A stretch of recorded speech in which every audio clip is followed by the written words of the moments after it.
오늘도 저는 야곱의 하나님, 나의 하나님이라는 제목으로 하나님의 말씀을 나누려고 합니다. 지난 주간에 저는 성도님들의 이 새해 기도 제목을 가지고 주엄산에 올라갔습니다. 그런데 성도님들의 기도 제목을 볼 때마다 한 가지 흥미롭게 생각을 하는 것은 이 연수가 아무리 바뀌어도 자기 자녀에 대한 그 기도 내용은 바뀌지 않고 변함이 없다라는 것입니다. 언제나 한결같이 같은 마음으로 이 자녀들을 위해서 기도하는 그 모습을 보면서 저는 이런 생각을 했습니다. 부모는 난방 텐트와 같다. 좀 생소하십니까?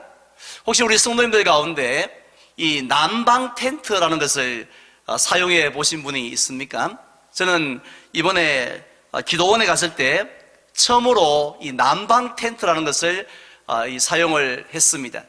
그런데 이 난방 텐트는요, 우리가 생각하는 것처럼 그 텐트 안에 뜨거운 열기가 나오는 히터가 설치된 그런 특별한 텐트가 아니었습니다. 그냥 아주 얇은 천으로 되어진 아주 단순한 텐트였습니다. 그래서 가격도 2만 원 내지 3만 원 정도 밖에 하지를 않았습니다. 하지만은 아주 신기하게도 그 속에 들어가서 이 문을 딱 닫으면은 그러면 찬바람이 들어오지 않아요. 그래서 아무리 추워도 이 찬바람만 막아줘도 이 추위를 거뜬하게 이길 수가 있었습니다. 저는 이 부모라는 존재도 그러하다고 생각을 합니다. 사실 이 한겨울에 몰아치는 이 바람도 참 매섭습니다만은 이 세상에서 불어오는 바람, 문제의 바람, 또 이 난관과 장애물의 그 바람이 얼마나 매서운지 모릅니다.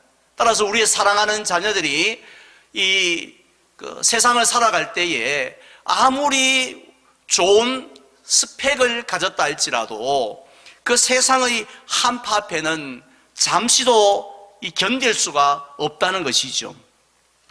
하지만은 이 부모라는 그 텐트 속에 들어가서 이 자크를 딱 내리고 문을 닫고 있으면 아무리 강력한 세상의 한파도 능히 이길 수 있는 위로와 힘을 얻는 것을 볼 수가 있습니다.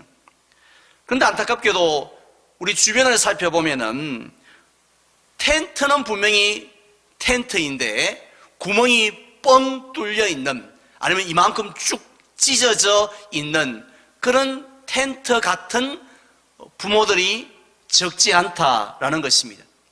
최근에 뉴스에 자주 나오는 이 정인이 그 양부모처럼요, 직접적으로 학대를 하는 것은 아니라 할지라도 이 세상 한파에 시달리고 있는 자녀들에게 아무런 도움이 되어지지 못하는 부모들이 많다는 것입니다.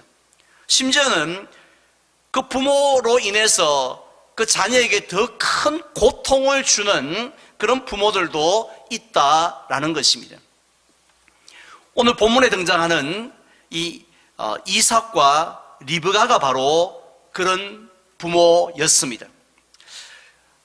우리가 잘 알고 있는 것처럼 그들에게는 무려 20년 동안이나 간절하게 하나님 앞에 기도하여서 얻은 쌍둥이 아들이 있었습니다. 누구였죠? 에서와 야곱이었습니다. 따라서 이 둘 자녀가 얼마나 귀한 자녀입니까? 어른들 말씀처럼 눈에 넣어도 아프지 않는 그런 자녀였습니다만은, 그런데 그 에서와 야곱의 인생을 한번 살펴보시기 바랍니다. 이들의 인생은 그 부모 덕분에 훨씬 더 행복한 인생을 살았으면 얼마나 좋겠습니까만은 정반대였습니다. 오히려 그 부모 때문에 더 괴롭고 더 힘든 그런 고단한 인생을 살았다는 것입니다. 실제로 창세기 47장에 보면 야곱은 바로 애굽 왕 바로 앞에 서서 자기를 소개할 때에 나는 험악한 세월을 살았습니다. 자기가 살아온 인생을 되돌아볼 때에 결코 꽃길이 아니었습니다. 순탄한 길이 아니었고 험악한 세월을 살았다라고 소개할 정도였습니다. 그렇다면 왜 이 이삭과 리브가는 구멍난 텐트 같은 그런 부모밖에 될 수가 없었을까요? 오늘 본문에서 우리는 그 이유를 발견할 수 있습니다. 우리는 흔히 이삭의 가정이 이렇게 불행하게 되어진 것은 그 부모의 편애 때문이라고 생각을 합니다. 이삭은 에서를 편애하였고 리브가는 이 야곱을 편애하였기 때문에 가정이 호호 깔깔 웃는 행복한 가정이 되는 것이 아니라 참 불행한 가정이 되었다고 생각을 합니다. 그런데 더 근본적인 이유가 그 가정에 있었습니다. 그것은 바로 그들의 영안이 어두웠기 때문이었습니다. 뭐가 어두웠다고요? 영안이 어두웠습니다. 영안이라는 것은 우리 오늘 예배를 드리는 여호수아 남학교 자녀들에게는 좀 생소한 단어일 수가 있겠습니다만은 영적인 눈을 의미하는 것이죠. 이 영적인 눈은 어떤 눈이냐면은 하나님을 볼 수 있는 눈입니다. 그리고 하나님이 얼마나 큰 하나님이신지, 얼마나 은혜로운 하나님이신지, 또 지금 하나님이 무엇을 하고 계시는지를 생생하게 볼 수 있는 눈이 무슨 눈이라고요? 영안이라는 것입니다. 그런데 이 이삭의 영안이 어두웠습니다. 그래서 저는 먼저 이 이삭의 그 영적인 어두움을 한번 살펴보려고 합니다. 흔히들 아브라함을 무슨 조상이라 그래요? 믿음의 조상이라고 우리가 부르는 것처럼 그의 아들인 이삭을 가리켜서는 순종의 사람, 그리고 또 양보의 사람이라는 아주 좋은 이 이름을, 별명을 가지고 부릅니다. 왜냐하면 창세기 22장에 보면요, 이 아브라함이 모리아 산에서 이삭을 칼로 잡아서 번제로 하나님 앞에 드리려고 했을 때에, 그때에 이삭은 단 한 번도 반항을 하거나 단 한 번도 원망을 하는 말을 하지 않았습니다. 묵묵하게, 마치 도살장으로 끌려가는 어린 양처럼 묵묵하게 아버지의 뜻에 따라서 순종을 하였기 때문입니다. 뿐만 아니라 창세기 26장에 보면요, 이 그랄 지역 목자들이 이삭이 판 우물을 빼앗으려고 합니다. 당시에 우물이 없으면 농사를 지을 수 없는 생명줄 같은 거였는데, 그 우물을 열심히 파놓기만 하면 내놔 하고 빼앗고, 또 열심히 팔면 또 내놔 하고 이렇게 빼앗으려고 다투었다는 거죠. 얼마든지 이거 내 거야 하고 싸울 수도 있었겠지만은 그때마다 미련 없이 그래 너 가져, 그래 너 가져 하고 그렇게 양보를 하였습니다. 사실 우리는 순종의 삶을 삽시다, 양보의 삶을 삽시다, 그렇게 말은 쉽게 할 수 있는데 실제로 그런 삶을 산다는 것은 뭐 거의 불가능하다고 해도 과언이 아니지 않습니까? 어떻게 자기 생명이 없어지는데, 어떻게 우물을 빼앗기는데 순종할 수 양보할 수 있겠습니까? 그런데 이삭이 그런 삶을 살 수 있었던 것은요, 원래 태어날 때부터 이삭이 성격이 온순하거나 아니면 마음씨가 좋아서 그랬던 것이 아니었습니다. 영안이 밝았기 때문이었습니다. 즉 하나님께서 지금도 살아 역사하시고 계심을 바라볼 수 있는 눈이 있었기 때문입니다. 비록 아버지가 나를 번제단 위에 올려놓는다 할지라도, 비록 내게 소중한 우물을 사람들이 빼앗아 간다 할지라도 하나님은 살아계시기 때문에 나를 그냥 내버려 두지 않으실 것이다, 나를 망하게 하지 않을 것이다. 하나님이 나를 분명히 책임져 주실 것이다 하는 그런 믿음의 눈이 있으니까 순종과 양보의 삶을 살 수 있었던 것입니다. 저는 우리 성도님들이 드리는 그 11조 헌금도 마찬가지라고 생각을 합니다. 우리 11조 헌금은요, 사실 아무나 드릴 수 있는 것이 아닙니다. 영안이 밝은 사람만이 드릴 수 있는 겁니다. 아무리 모태신앙이라 할지라도, 아무리 많은 훈련을 받았다 할지라도 영안이 열려지지 않으면 나는 11조를 드렸을 때에 하나님이 기뻐하시고 채워주시는 분이라는 그런 믿음의 눈이 없으면 절대로 드릴 수 없는 것이 11조 헌금이라는 겁니다. 그래서 하나님께서 그렇게 기뻐하시는 거예요. 이처럼 이삭은요, 참으로 영안이 너무 밝았던 사람이었습니다. 그런데 항상 영안이 밝으면 얼마나 좋겠습니까? 우리의 영안도요, 항상 밝고 항상 2.0 이렇게 나오면 얼마나 좋겠습니까? 그런데 세월이 지나다 보니 이삭의 영안도 세상 속에 살아가면서 조금씩 흐려지기를 시작을 합니다. 그래서 어떻게 변했습니까? 오늘 본문 1절에 보면은 이삭에게 나이가 많았는데 이 눈이 어두워서 잘 보이지를 않았다고 했습니다. 이 사람의 신체 기능이 하나둘씩 떨어지게 되어지면은 그러면 사람은 누구나 죽음에 대한 생각을 하는 것 같습니다. 내 날이, 이 땅에서의 날이 얼마 남지 않았구나.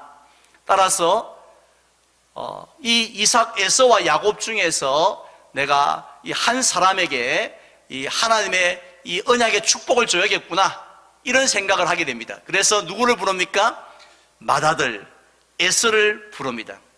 그리고는 이 에서로 하여금 네가 지금 사냥을 해서 내가 좋은 맛이 사는 그 별미를 좀 만들어 오라고, 그럼 내가 그것을 먹고 힘을 다해서 너에게 축복하겠다라고 했습니다. 여기서 축복은 우리 부모님들이 자녀들과 함께 식사 때에 식사 기도하거나 가정 예배 드릴 때에 하나님 지혜를 주세요, 하나님 건강을 주세요, 그런 종류의 축복이 아니었습니다.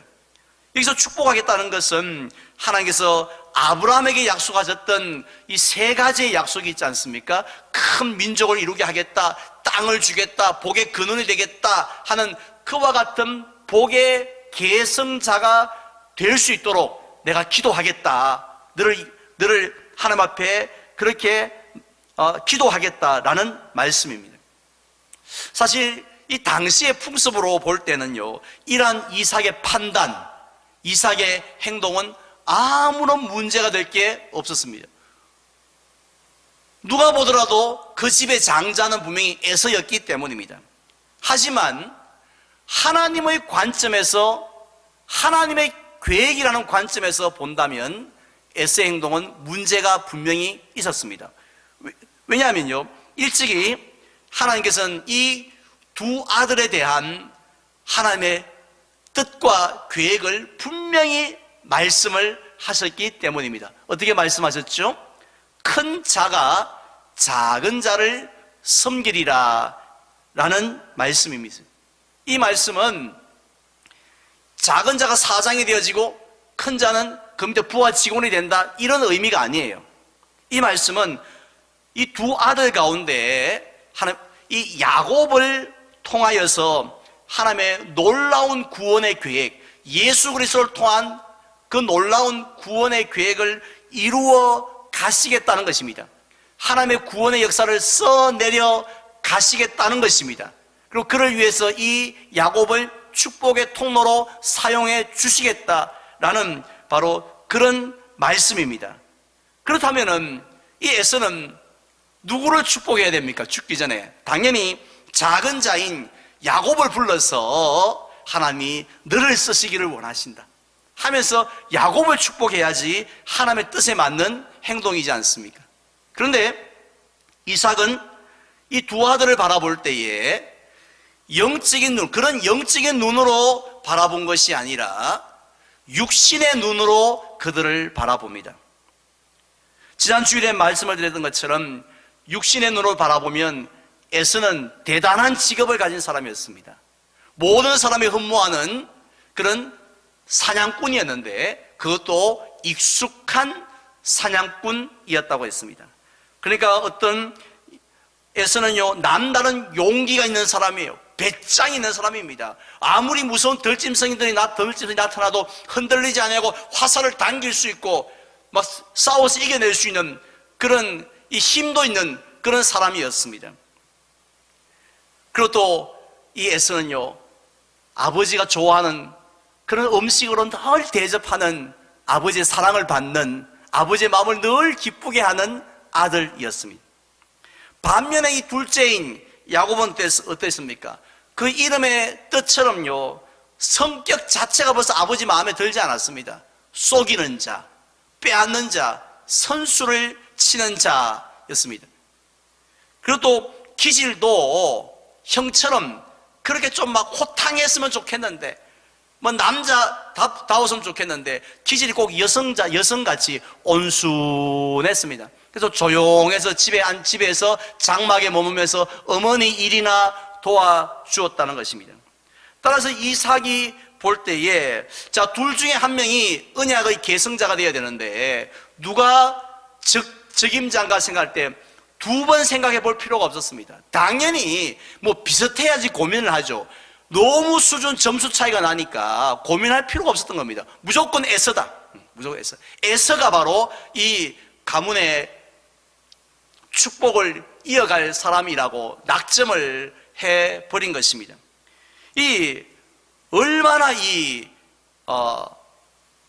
에서를 믿었던지요, 에서에 대한 마음이 강했던지, 이 에서가 장자의 명분을 팥죽 한 그릇에 팔았다는 소식을 아버지가 들었지 않겠습니까? 그 좁은 집안 안에서.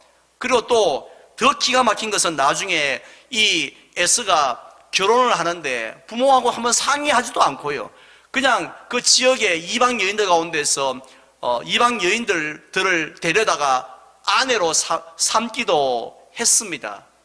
우리가 볼 때는 그럼 분명히 탈락될 것 같은데 워낙 야곱이 부족하니까 그럼에도 불구하고 그래도 에서다 하고 아버지가 마음을 굳히게 된 것입니다. 결국 이삭은 영안이 어두웠습니다. 하나님의 뜻이, 그래서 하나님의 뜻을 품을 수가 없었어요. 하나님의 뜻보다는 자신의 뜻을 더 소중하게, 자신의 생각을, 자신의 의견을, 자신의 판단을 더 소중하게 여겼다는 것입니다. 영안이 어두웠기 때문입니다. 그런데요, 두 번째로 이 영안이 어두웠던 것은 이삭만 그랬던 것이 아니었습니다. 그의 아내였던 리브가도 역시 마찬가지였습니다. 물론 이 리브가는 큰 자가 작은 자를 섬기라는 그 하나님의 뜻을 남편과는 달리 마음에 품었습니다. 잊지 않았습니다. 아멘 하고 늘 그것을 믿음으로 붙들었던 사람입니다. 그렇기 때문에 이 이삭이 엉뚱하게도 하나님의 뜻과는 달리 에서에게 축복을 하려고 했을 때, 그런가 보다 남편 뜻이니 하고 그냥 그대로 따를 수가 없었다는 것이죠. 그래서 야곱을 급하게 불러서 작전을 짭니다. 어떻게 하면 축복을 받을 수 있을까? 공모를 한 다음 얼마나 치밀하게 작전을 짰던지 완벽하게 그 작전이 성공을 하였습니다. 어쩌면 이 리브가가 생각할 때는, 내가 1등 공신이다, 내 아니었어 봐라, 내가 가만히 있어서 봐라, 결국은 하나님의 뜻이 엉뚱한 대로 갈 뻔했지 않느냐, 하나님의 뜻이 이루어지지 않을 뻔했지 않느냐, 내가 그래도 나섰으니까 이 집안이 바로 섬겨, 내가 있으니까, 이렇게 하면서 어깨에 좀 힘을 주었을지도 모르겠습니다. 하지만 리브가는 무엇을 몰랐습니까? 하나님의 뜻은 분명히 알았지만 그가 모르는 게 한 가지 있었는데, 하나님께서 기뻐하시는 방법은 모르고 있었다라는 것입니다. 하나님은요, 하나님의 뜻을 이루시는데 우리를 통하여서 이루기를 원하세요. 그런데요, 조건이 있습니다. 뭐로 가도 서울만 가면 된다, 이런 마음으로 이루시는 것이 아니라 하나님께서 정말 기뻐하시는, 하나님의 속성에 꼭 맞는 그런 방법으로 이루어지기를 원하시는 줄 믿습니다. 아무리 선한 목적이라 할지라도, 아무리 아름답고 거룩한 목적이라 할지라도 그 방법이, 그 과정이, 그것도 동기가 잘못되어 있다면, 거룩하지 못하다면 하나님께서는 기쁘게 받으시지 않으신다는 것입니다.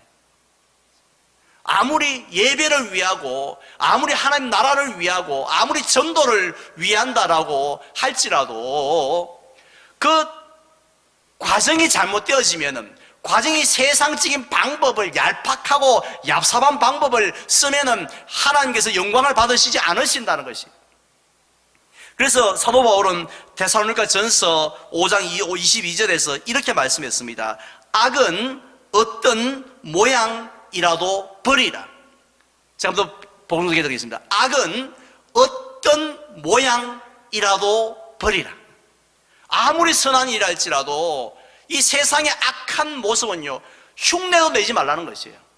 근처도 가지 말라라는 말씀입니다. 그런데 리브가는 하나님의 뜻을 이룬다라는 그 명분 때문에 세상 사람들도 쓰기에 부끄러워하는 그런 아주 교묘한, 그런 아주 얍삽한 그런 방법을 택하고 만 것입니다. 왜 그렇습니까? 영안이 어두웠기 때문이었습니다. 하나님의 방법을 볼 수 있는 눈이 없었기 때문입니다. 어떻게 내가 하면, 행동하면 하나님께서 기뻐하실까 하는 그 생각을 해보지 못했기 때문이었습니다. 이렇게 영안이 어두웠던 그 부모 이삭과 리브가로 인해서 그 자녀들의 삶이 어떻게 됐습니까? 우리가 기억해야 될 것은 부모님들이 어떤 영안을 가지느냐에 따라서 자녀들의 삶이 달라진다는 거예요. 한번 볼까요?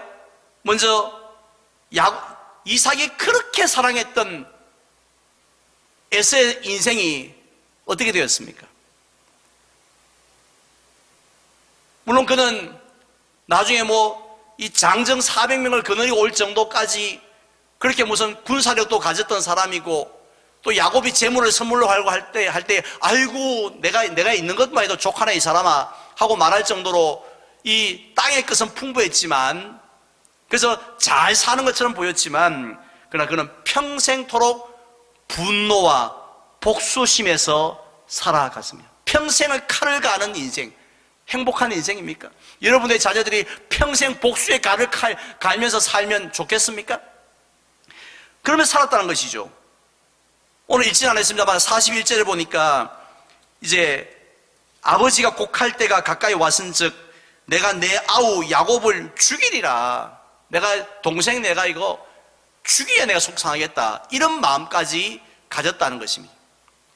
근데 이런 에서의 분노는요, 살결인 분노는 야곱이 20년이 지나고, 20년 같으면 강산이 2번 바뀐 거잖아요.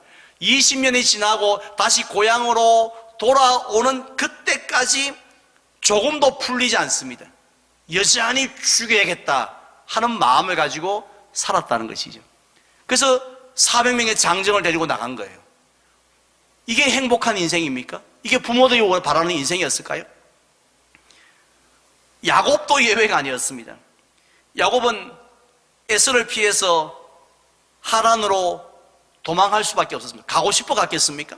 하란에 가고 싶어 갔을까요? 정말 가기 싫은 길이었어요. 하지만 가지 않으면 안 되는 그런 상황 속에서 길을 떠납니다.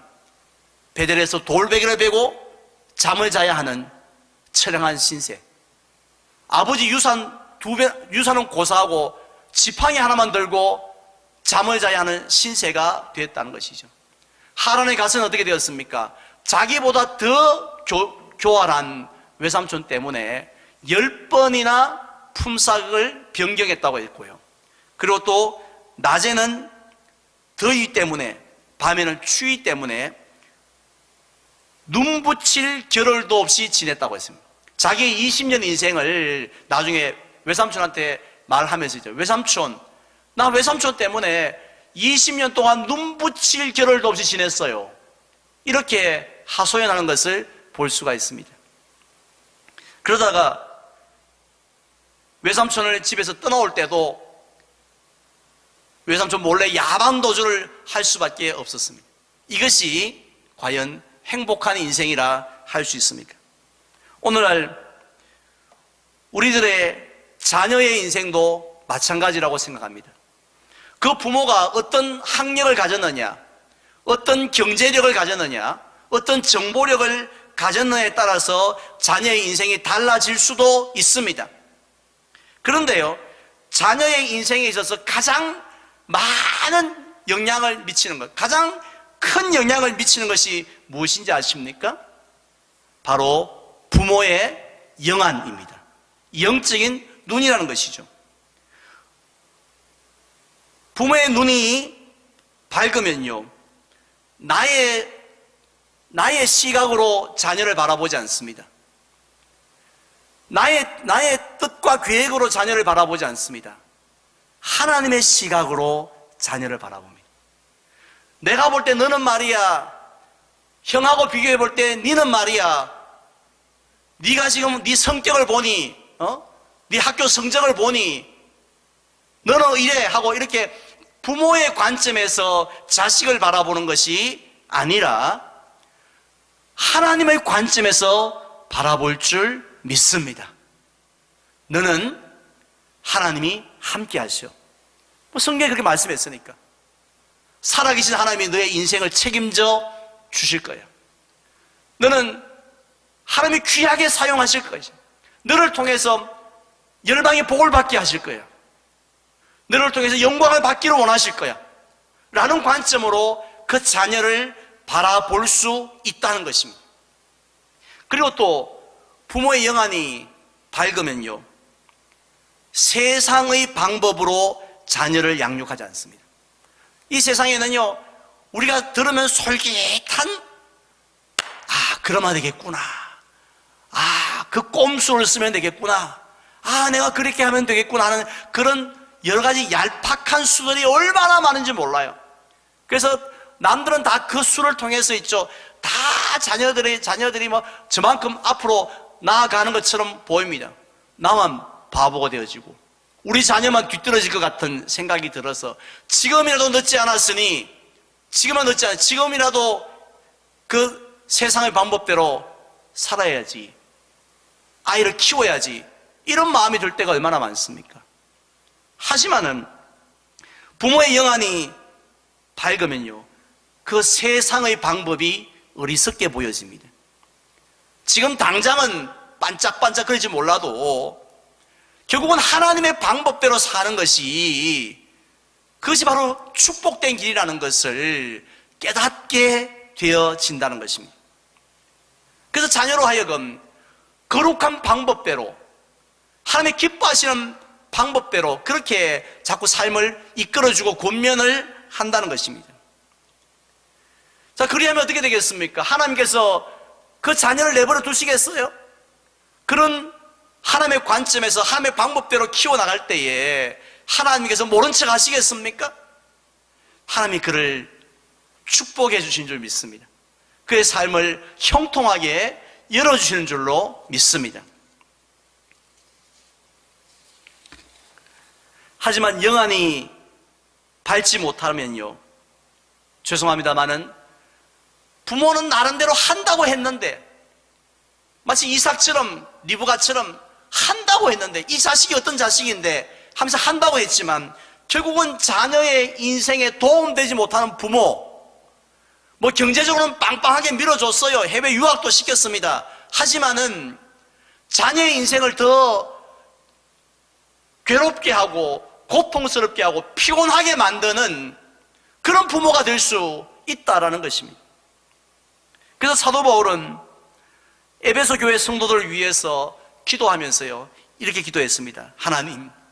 하나님께서 저들의 눈을 밝히사 신령한 것을 알게 하시기를 원합니다. 에베소 교회를 향하여서 첫 번째로 기도했던 것이 하나님, 저들의 눈을 밝혀주십시오.